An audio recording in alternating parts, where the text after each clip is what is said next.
The Master's love for his devotees. Wednesday, April the 21st, 1886. M and Narendra were strolling in the garden of the house at Kosipur.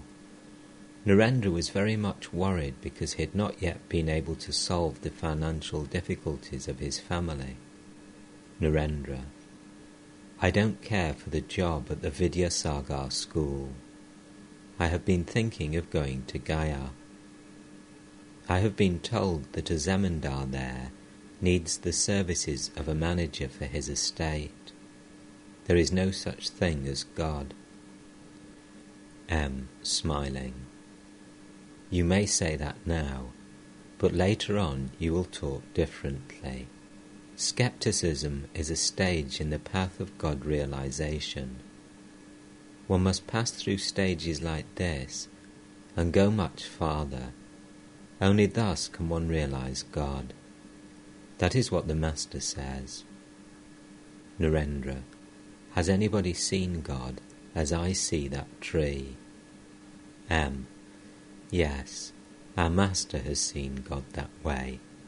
Narendra: It may be his hallucination. M: Whatever a person experiences in a particular state is real for him in that state. Suppose you're dreaming that you have gone to a garden. As long as the dream lasts, the garden is real for you. But you think of it as unreal when your mind undergoes a change. As for instance, when you awake. When your mind attains the state in which one sees God, you will know God to be real. Narendra: I want truth. The other day, I had a great argument with Sri Ramakrishna himself. M, smiling: What happened? Narendra: He said to me, Some people call me God. I replied, Let 1,000 people call you God, but I shall certainly not call you God as long as I do not know it to be true. He said, Whatever many people say is indeed truth. That is Dharma. Thereupon I replied, Let others proclaim a thing as truth, but I shall certainly not listen to them unless I myself realize it as truth. M, smiling: Your attitude is like that of Western savants, Copernicus and Berkeley, for instance. The whole world said that the sun moved, but Copernicus did not listen. Everybody said the external world was real, but Berkeley paid no heed. Therefore Lewis says, Why was Berkeley not a philosophical Copernicus? Narendra: Can you give me a history of philosophy? M: By whom? Lewis? Narendra: No, Überweg. I must read a German author. M: You just said, Has anyone seen God as I see that tree? Suppose God comes to you as a man and says, I am God. Will you believe it then? You certainly remember the story of Lazarus. After his death, Lazarus said to Abraham, Let me go back to earth and tell my friends and relatives that hell and the afterlife exist.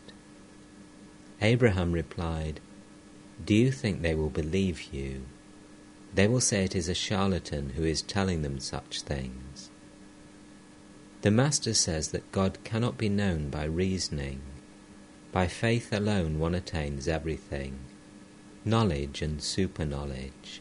By faith alone one sees God and becomes intimate with him. It was about 3 o'clock in the afternoon.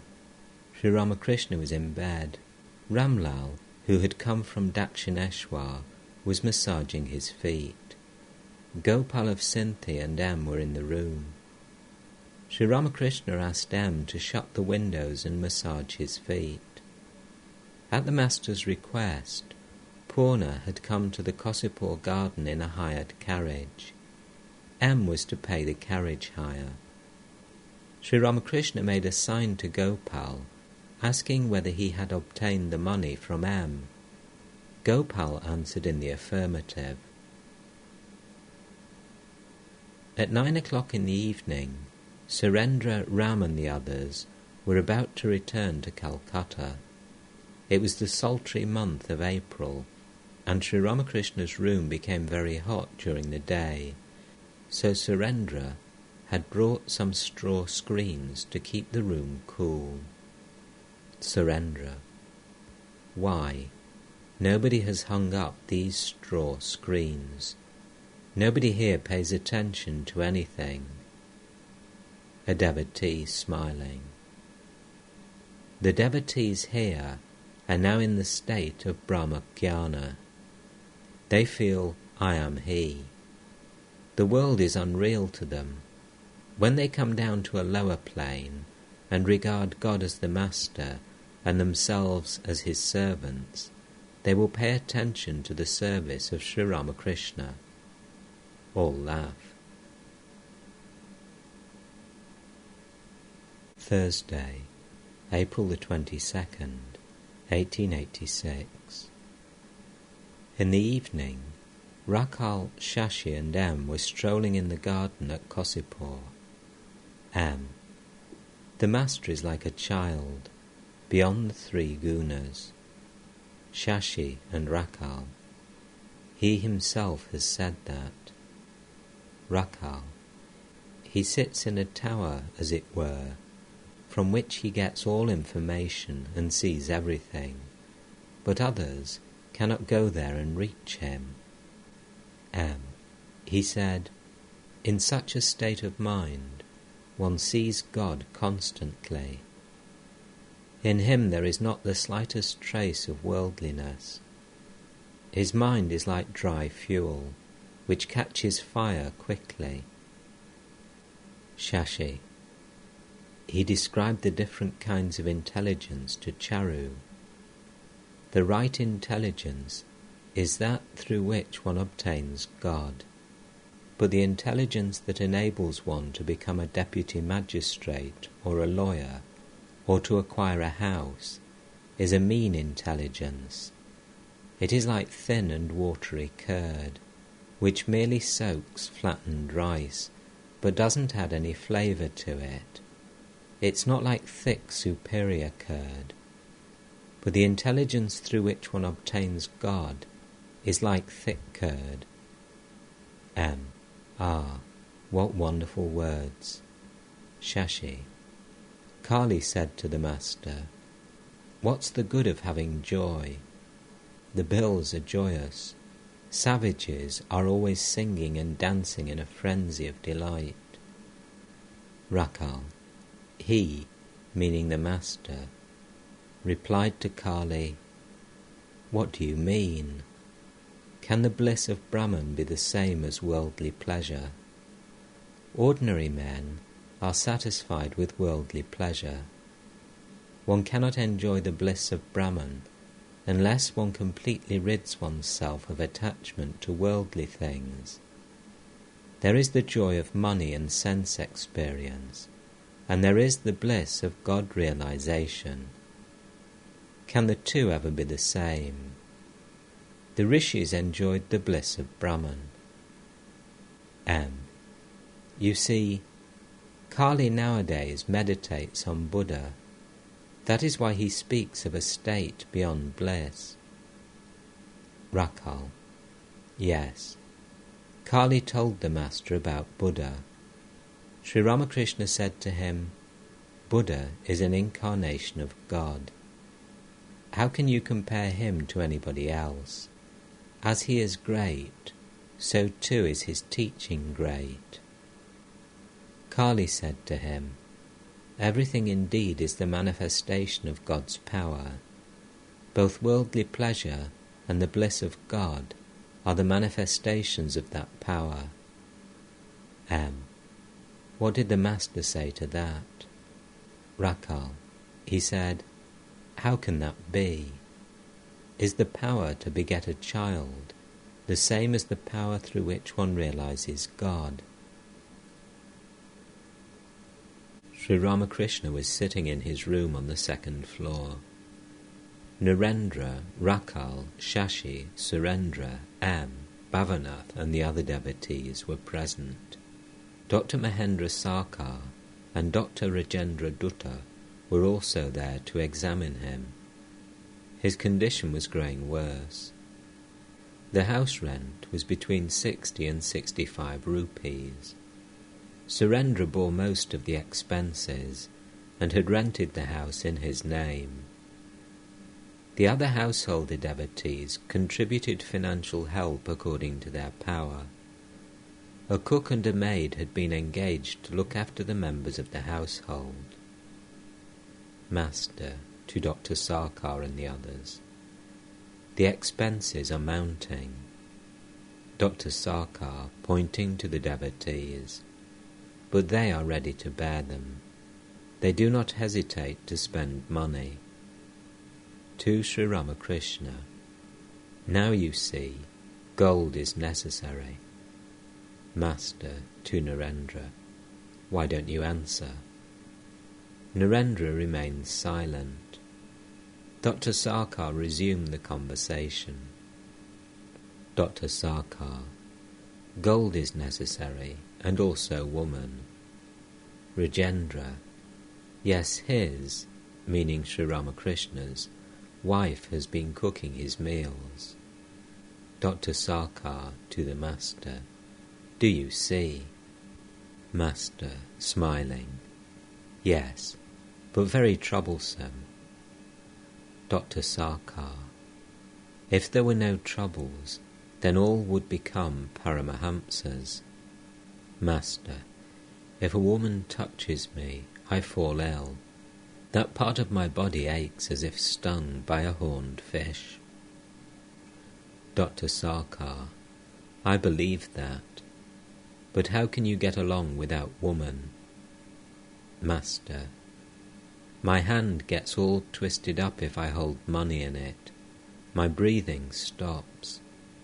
But there is no harm in spending money to lead a spiritual life in the world. If one spends it, for instance, in the worship of God and the service of holy men and devotees. A man forgets God if he is entangled in the world of Maya through a woman. It is the mother of the universe who has assumed the form of Maya, the form of woman. One who knows this rightly does not feel like leading the life of Maya in the world. But he who truly realizes that all women are manifestations of the Divine Mother may lead a spiritual life in the world. Without realizing God, one cannot truly know what a woman is. Sri Ramakrishna had felt a slight improvement as a result of the homeopathic treatment. Rajendra, to the Master, after getting rid of this illness, you must begin to practice medicine as a homeopath. Otherwise, what's the use of this human life? All laugh. Narendra, nothing like leather. All laugh. A few minutes later, the physicians took their leave. Sri Ramakrishna and M were engaged in conversation. The Master was telling M how he felt about woman.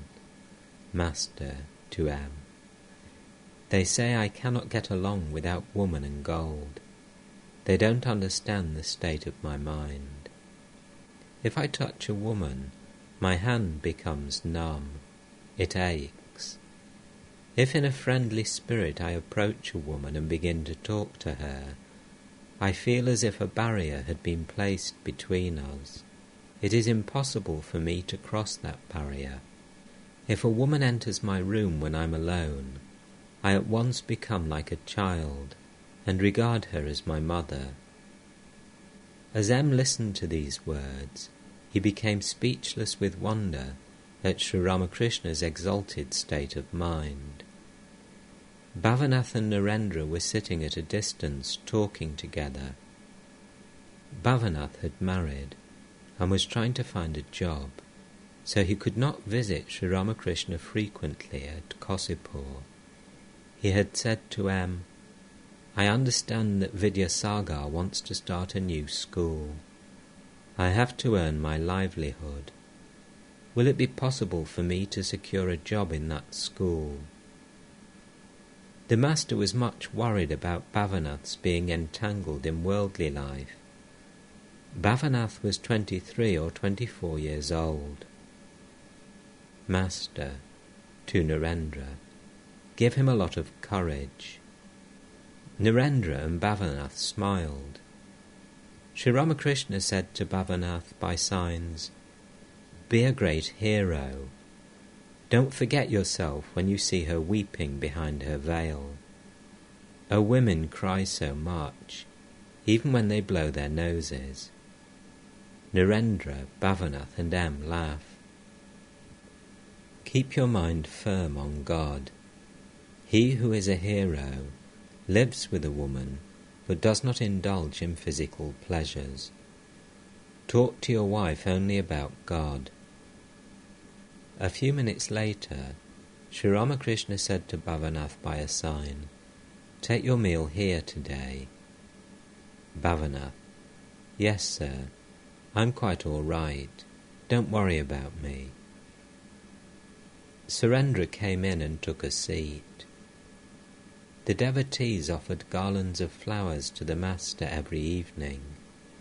Sri Ramakrishna put these garlands around his neck. Surendra sat quietly in the room. Sri Ramakrishna was in a very happy mood and gave him 2 garlands. Surendra saluted the master and put them around his neck. All sat in silence and looked at Sri Ramakrishna. Surendra saluted the master again and stood up.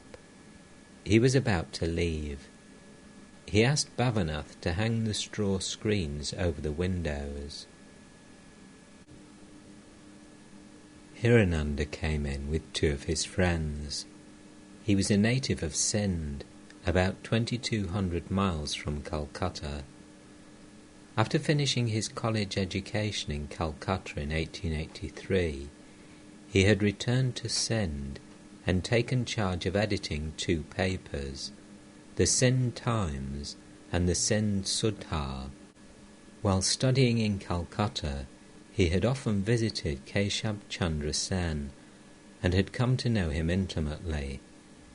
He had met Sri Ramakrishna at the Kali temple at Dakshineshwar and had spent an occasional night there with the master. Hearing of Sri Ramakrishna's illness, he now came to Calcutta from Sindh to see him. The master himself had been very eager to see Hirananda. Sri Ramakrishna pointed to Hirananda and said to M by signs, "A very fine boy. Do you know him?" M, "Yes, sir."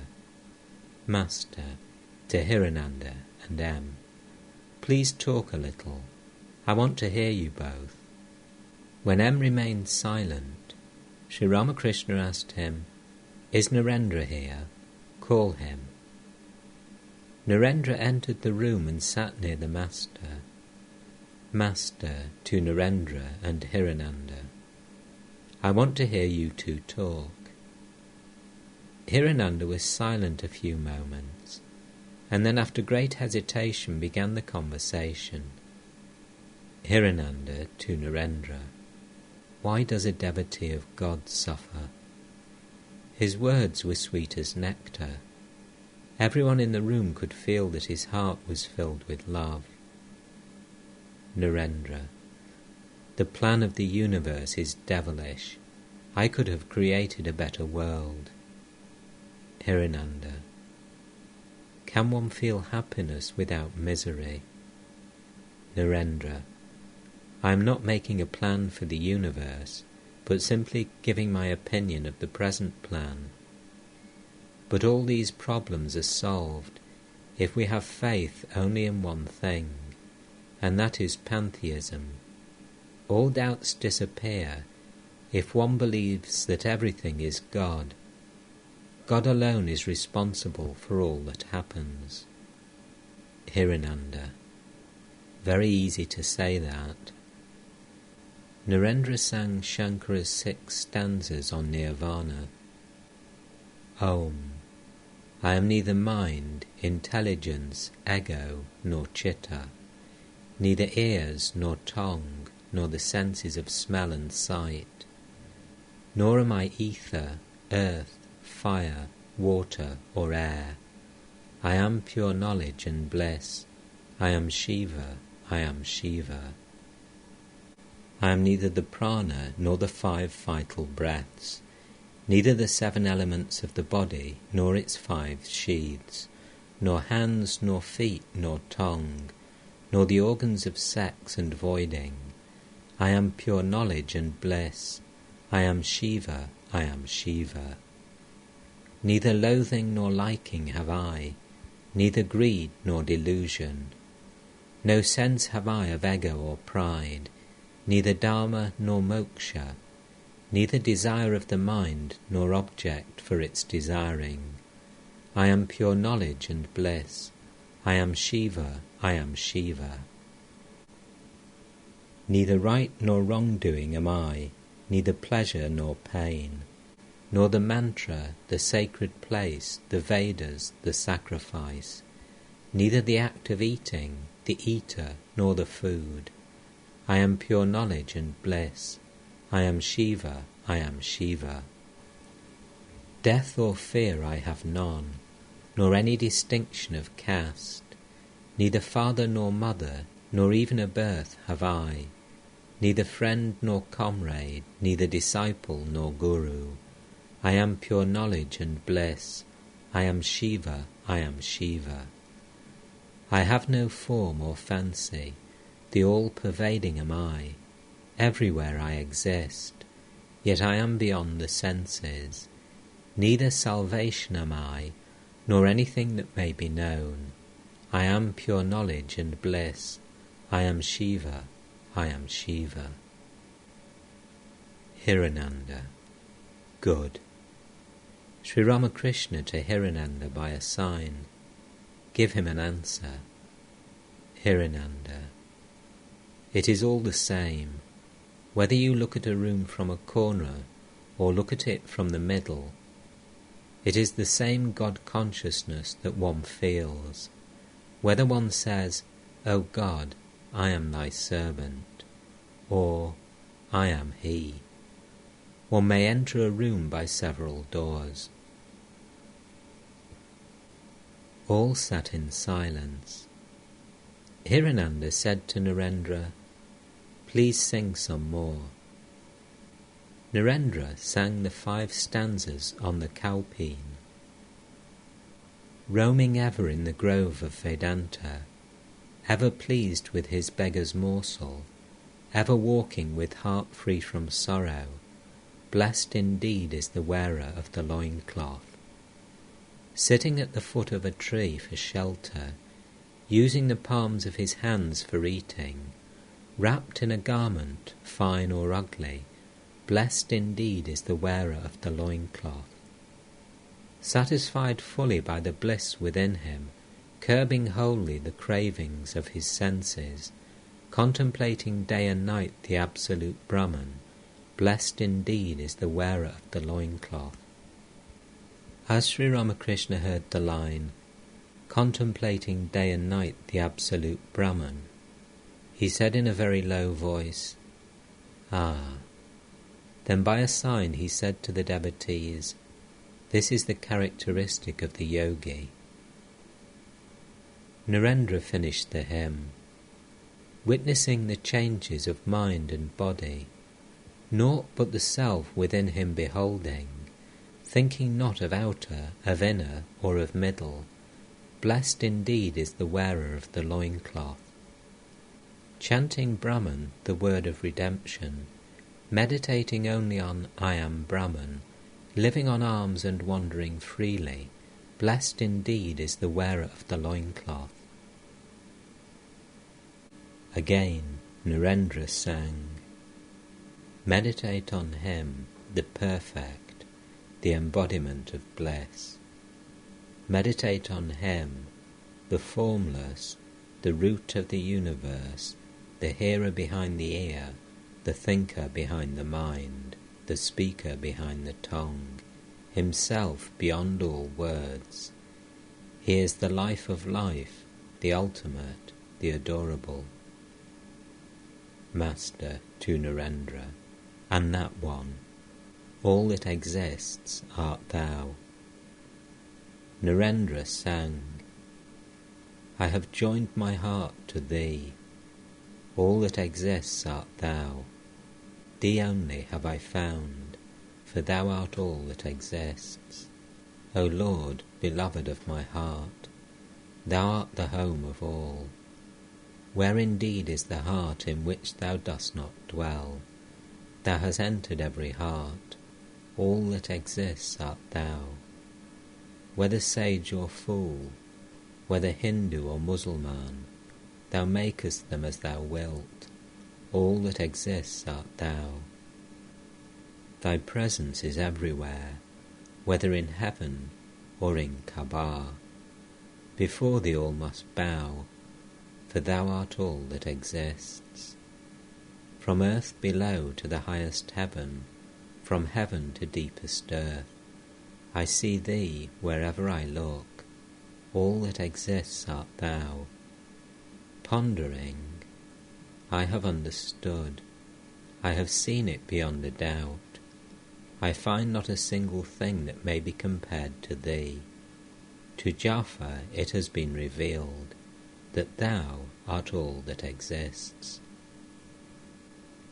As the Master listened to the line, Thou hast entered every heart, he said by a sign, God dwells in everybody's heart. He is the inner guide. As Narendra sang the line, I see thee wherever I look, all that exists art thou. Hirananda said to him, Yes, all that exists art thou. Now you say, thou, thou, not I, but thou. Narendra, give me a one, and I'll give you 1,000,000. Thou art I am thou. Nothing exists but I. Narendra recited a few verses from the Ashravakra Samhita. The room again became silent. Master, to Hirananda, pointing to Narendra, he seems to be walking with an unsheathed sword in his hand. To M, pointing to Hirananda, how quiet, like a cobra, quiet before the charmer, with its hood spread.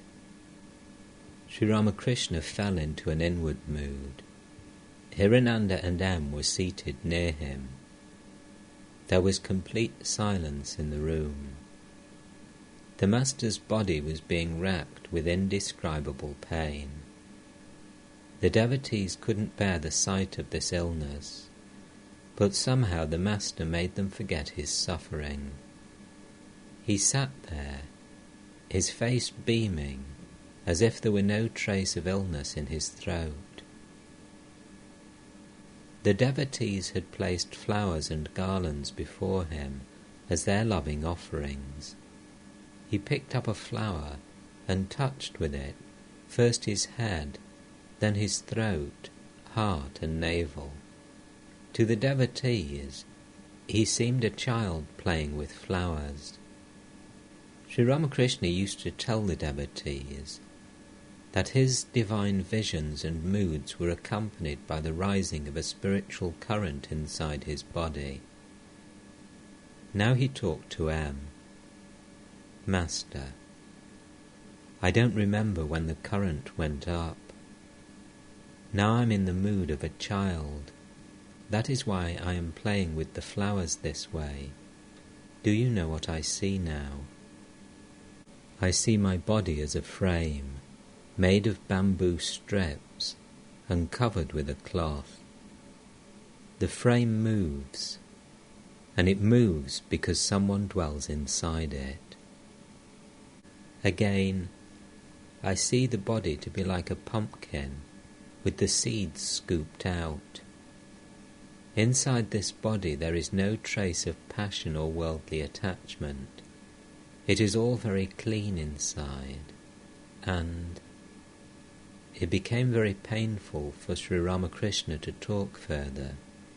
He felt very weak.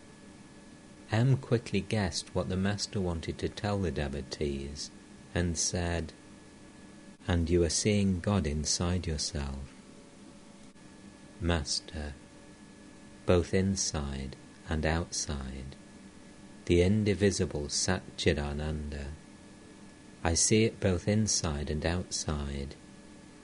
It has merely assumed this sheath, meaning his body, for a support, and exists both inside and outside. I clearly perceive this. M and Hirananda listened intently to these words about his exalted state of God consciousness. A few moments later, Sri Ramakrishna looked at them and resumed the conversation. "Master, you all seem to me to be my kinsmen. I do not look on any of you as a stranger. I see you all as so many sheaths, and the heads are moving. I notice that when my mind is united with God, the suffering of the body is left aside. Now I perceive only this. The indivisible Satchidananda is covered with skin, and this sore in the throat is on one side of it." The Master again fell silent. A few minutes later he said, "The attributes of matter are superimposed on spirit, and the attributes of spirit are superimposed on matter. Therefore, when the body is ill, a man says, 'I am ill.'" Hirananda wanted to understand what the Master had just said, so M told him, "When hot water scalds the hand, people say that the water scalds, but the truth is that it is the heat that scalds." Hirananda to the Master, "Please tell us why a devotee of God suffers." Master, "It is the body that suffers." Sri Ramakrishna seemed about to say something more. Hirananda and M eagerly awaited his words. Sri Ramakrishna said, "Do you understand?" M said to Hirananda in a whisper, "The body suffers for the purpose of teaching men. His life is like a book of reference. In spite of so much physical suffering, his mind is 100% united with God." Hirananda, "Yes, it is like Christ's crucifixion. But still the mystery remains. Why should he, of all people, suffer like this?" M. "The Master says it is the will of the Divine Mother. This is how she is sporting through his body." The two devotees were talking in whispers. Sri Ramakrishna asked Hirananda by a sign what M was talking about. Since Hirananda could not understand the sign, Sri Ramakrishna repeated it. Hirananda, "He says that your illness is for the teaching of men." Master, "But that's only his guess." To M and Hirananda, "My mood is changing. I think that I should not say to everyone, 'May your spiritual consciousness be awakened.' People are so sinful in the Kali Yuga. If I awaken their spiritual consciousness, I shall have to accept the burden of their sins." M to Hirananda, "He will not awaken people's spiritual consciousness except at the right time. When a person is ready, he will awaken his spiritual consciousness." Friday, April the 23rd, 1886. It was Good Friday. Hirananda had taken his meal at the Kosipur garden house. About 1 o'clock in the afternoon, he was stroking Sri Ramakrishna's feet. M sat nearby. Latu and 1 or 2 other devotees were going in and out of the room. It was the Master's earnest desire that Hirananda should stay for some time at the Kosipur garden house. While massaging the Master's feet, Hirananda conversed with him. He spoke in a very sweet voice, as if trying to console a child. Hirananda, why should you worry so much? You can enjoy peace of mind if you have faith in the physician. You are a child. Master to M. How can I have faith in the doctor? Dr. Sarkar said that I would not recover. Hirananda, but why should you worry so much about that? What is to happen must happen. M. to Hirananda aside. He is not worrying about himself.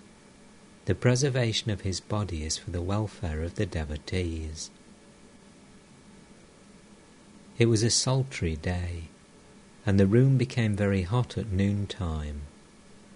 The straw screens had been hung over the windows. Hirananda adjusted them. The Master looked at him. Master to Hirananda, please don't forget to send the pyjamas. Hirananda had told Sri Ramakrishna that he would feel more comfortable if he wore the pyjamas used in Sindh. Sri Ramakrishna was reminding him of them. Hirananda had not eaten well. The rice had not been well cooked. The Master felt very sorry about it, and asked him again and again whether he would have some refreshments. On account of his illness he could hardly talk, but still he repeated the question. He said to Latu, "Did you too eat that rice?" Sri Ramakrishna could hardly keep the cloth on his body. He was almost always naked like a child. Hirananda had brought with him 1 or 2 of his Brahmo friends. Therefore, every now and then the Master pulled the cloth to his waist. Master to Hirananda, will you take me for an uncivilized person if I don't cover my body with my cloth? Hirananda, what difference does that make with you? You are but a child. Master, pointing to a Brahmo devotee, but he feels that way. Hirananda was about to take his leave. In a very few days he was going to start for Sindh. Master to Hirananda, suppose you don't go to Sindh? Hirananda smiling, for there is nobody there to do my work. I have my duties. Master, how much do you earn?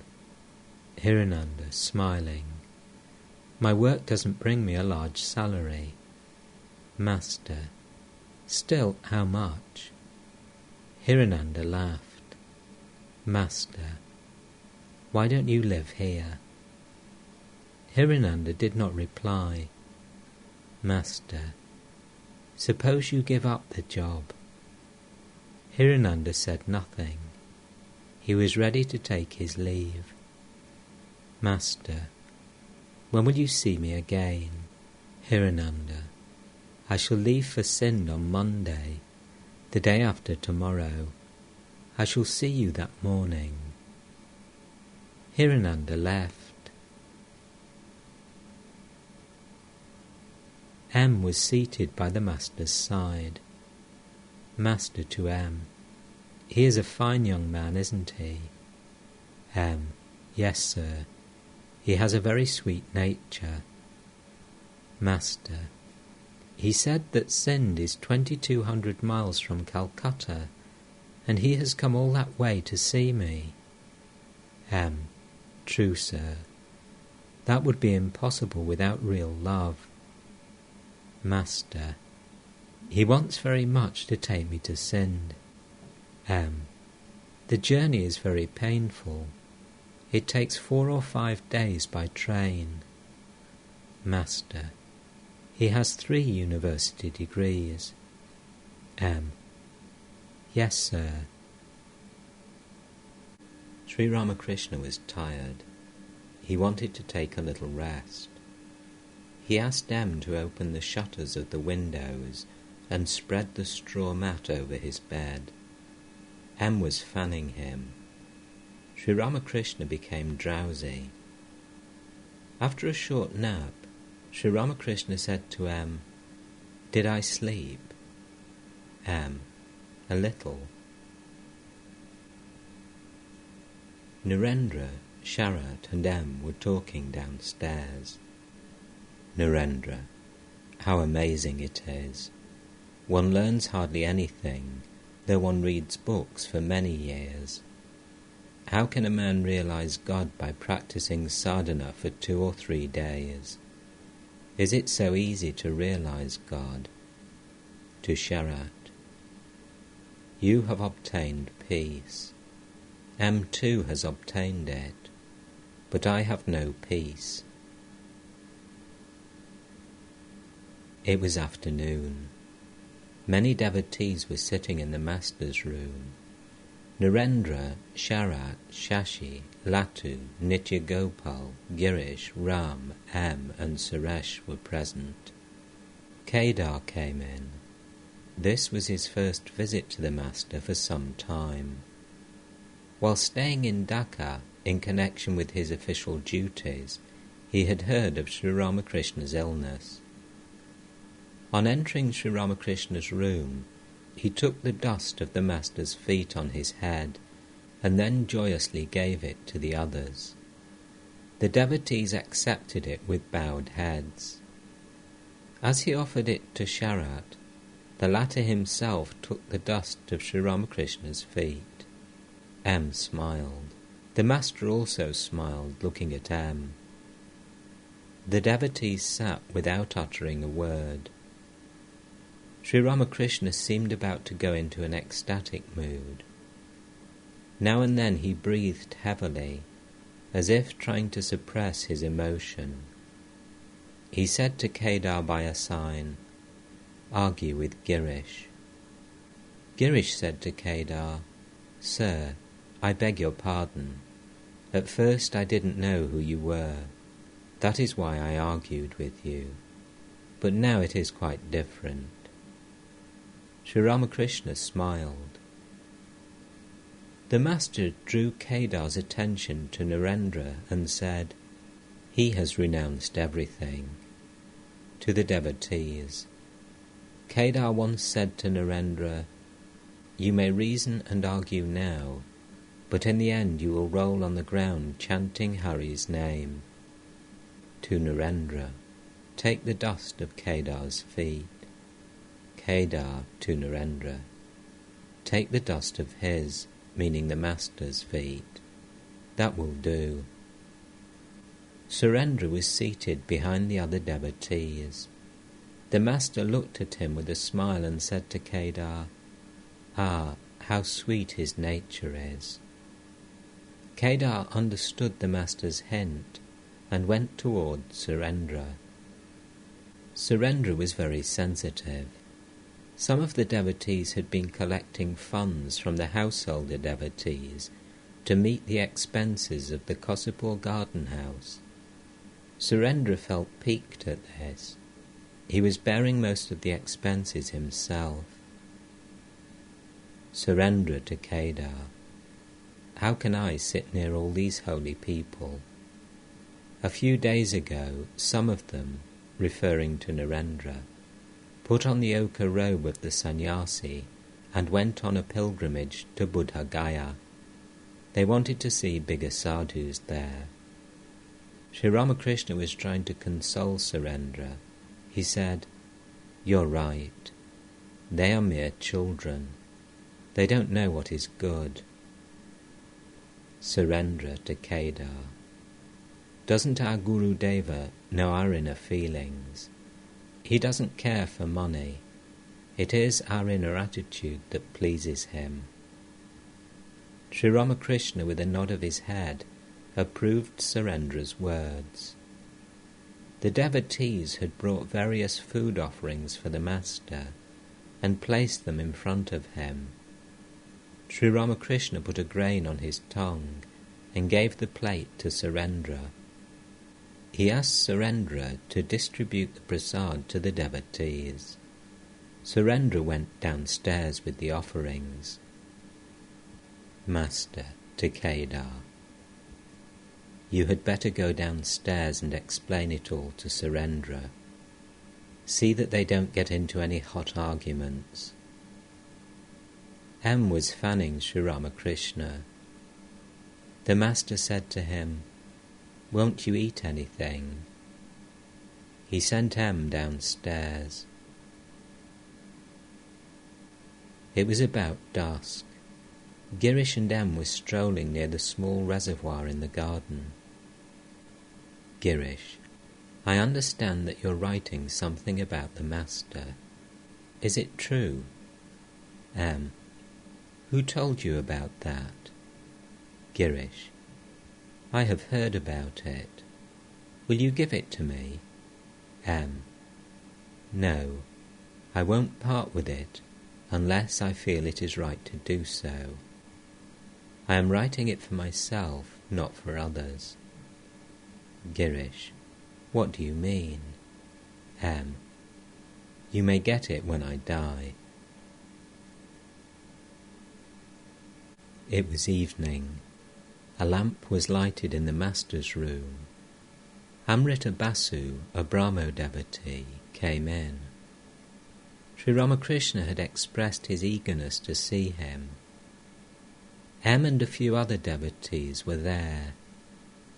A garland of jasmine lay in front of the Master on a plantain leaf. There was perfect silence in the room. A great yogi seemed to be silently communing with God. Every now and then the Master lifted the garland a little, as if he wanted to put it around his neck.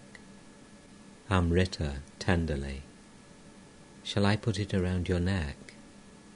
Sri Ramakrishna accepted the garland. He had a long conversation with Amrita. When the latter was about to take his leave, the Master said, "Come again." Amrita: yes, sir. I like to come very much, but I live at a great distance, so I cannot always come. Master: do come and take the carriage hire from here. The devotees were amazed at the Master's tender love for Amrita. The next day, M came to the garden house, accompanied by his wife and a son. The boy was 7 years old. It was at the Master's request that he brought his wife, who was almost mad with grief owing to the death of one of her sons. That day, the Master several times allowed M's wife the privilege of waiting on him. Her welfare seemed to occupy his attention a great deal. In the evening the Holy Mother came to the Master's room to feed him. M's wife accompanied her with a lamp. The Master tenderly asked her many questions about her household. He requested her to come again to the garden house and spend a few days with the Holy Mother, not forgetting to ask her to bring her baby daughter. When the Master had finished his meal, M's wife removed the plates. He chatted with her a few minutes. About 9 o'clock in the evening, Sri Ramakrishna was seated in his room with the devotees. He had a garland of flowers around his neck. He told them that he had requested his wife to spend a few days at the garden house with the Holy Mother. His kindness touched M's heart. M was fanning him. The Master took the garland from his neck and said something to himself. Then, in a very benign mood, he gave the garland to Am.